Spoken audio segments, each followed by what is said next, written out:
Welcome to the second part of Battle of the Ports, Frogger. In this show we'll be taking a look at some of the ports that were missing from the first video. There will still sadly be some missing due to being unobtainable, but that's just the way it is. So let's start off with the Colecovision port from Parker Brothers. As to be expected, Coleco fans received a very nice port of Frogger. There's nothing special about it, mind you, but what is here is done very well.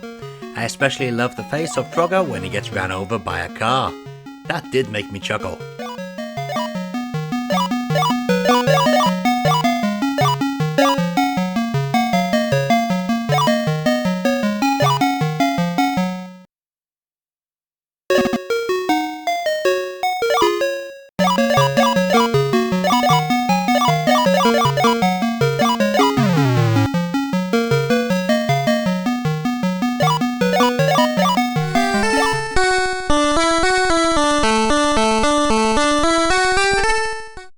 One of the Colecovision rivals was the Intellivision, and yeah, it's no contest really.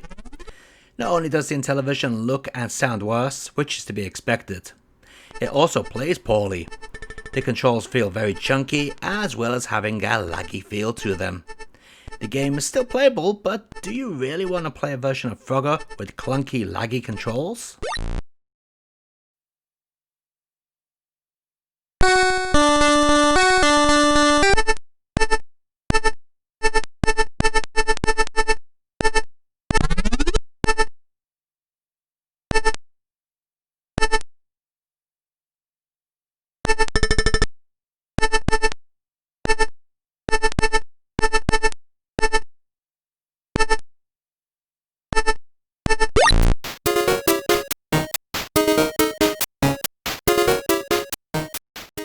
On the Game Boy Color Konami Collection Volume 2, you can find a port of Frogger.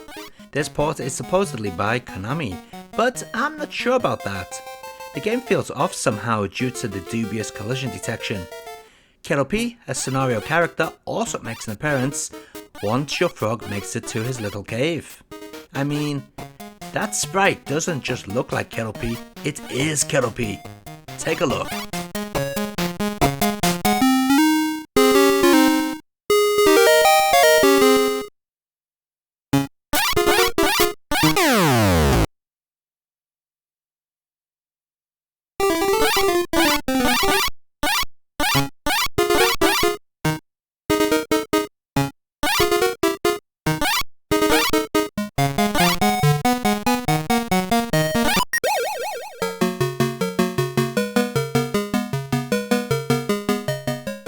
I do like this one. The Texas Instruments 99.4A had many good conversions of classic arcade games, and this is no exception.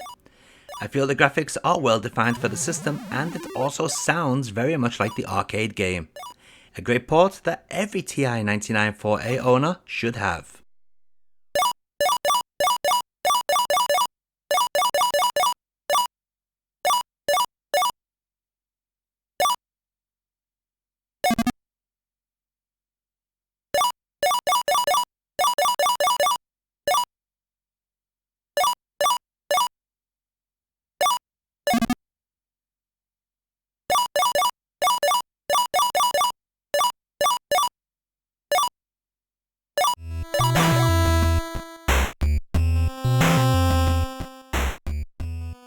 Ultimate Frogger Championship is a homebrew Frogger game for the Famicom NES.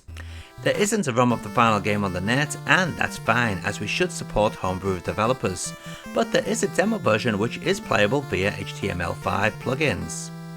I do like the audio in this version, although the sound effects are lacking. Playability is good with nice precise movement.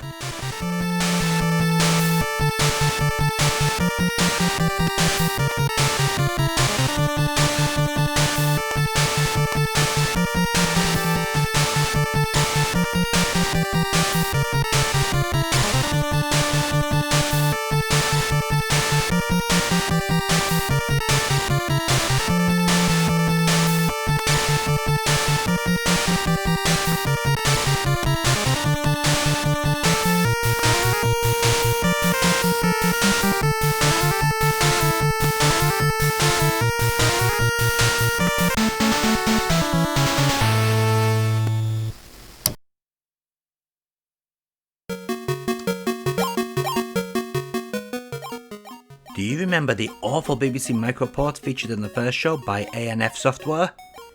Can you believe this port is running on the same hardware? That's right, this beautiful port of Frogger came out in 2002, if the music copyright date is anything to go by. It's vastly superior to the crap released back in the day. We could even call this close to being arcade perfect. It just goes to show what knowledge and talented programmers can do with hardware.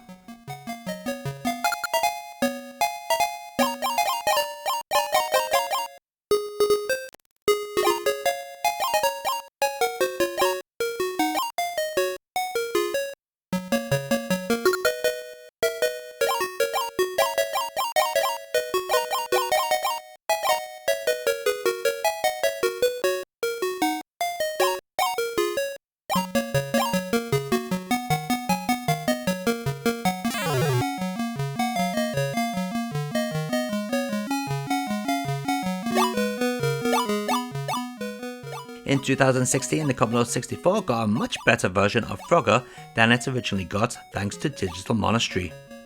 This version, known as Frogger Arcade, is just that, a very close replication of the arcade game, right down to the title sequence. This plays and sounds great. You can't get better than this on the C64.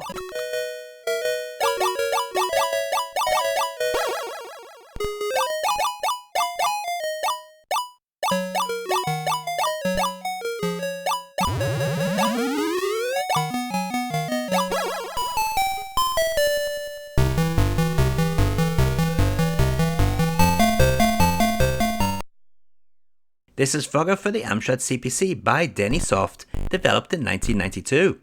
Of course, this isn't the only version of Frogger on the CPC, but it is probably the best. Sadly, it isn't the best to play when it comes to Frogger ports.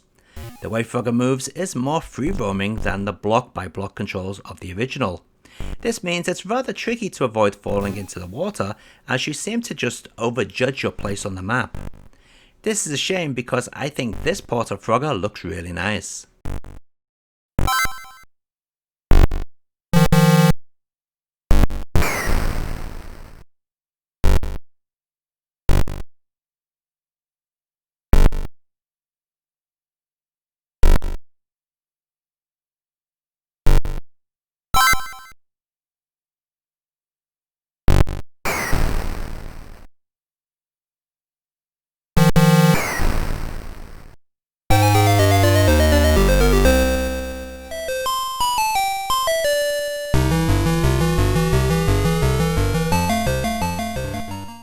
The Denisoft port of Frogger was brought to the ZX Spectrum from the Amstrad CPC, and with surprisingly good results.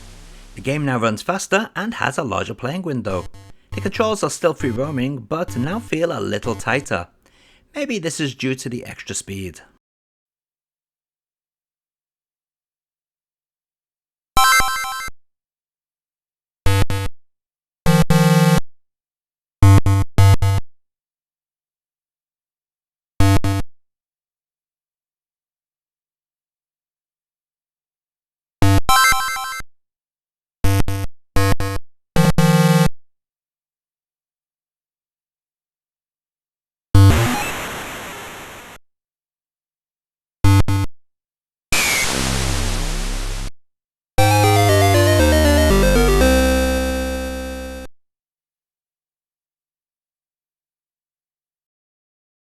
Here's a system we don't often see on Battle of the Ports. This is the Welsh-made Dragon 32 computer port, which is officially licensed too.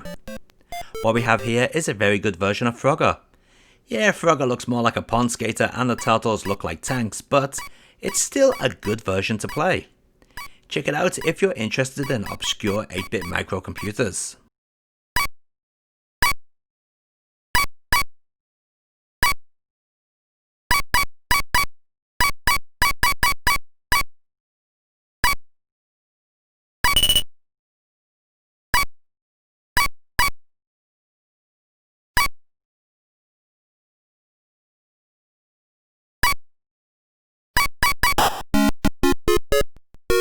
And let's take a look at even more versions of Frogger running side by side.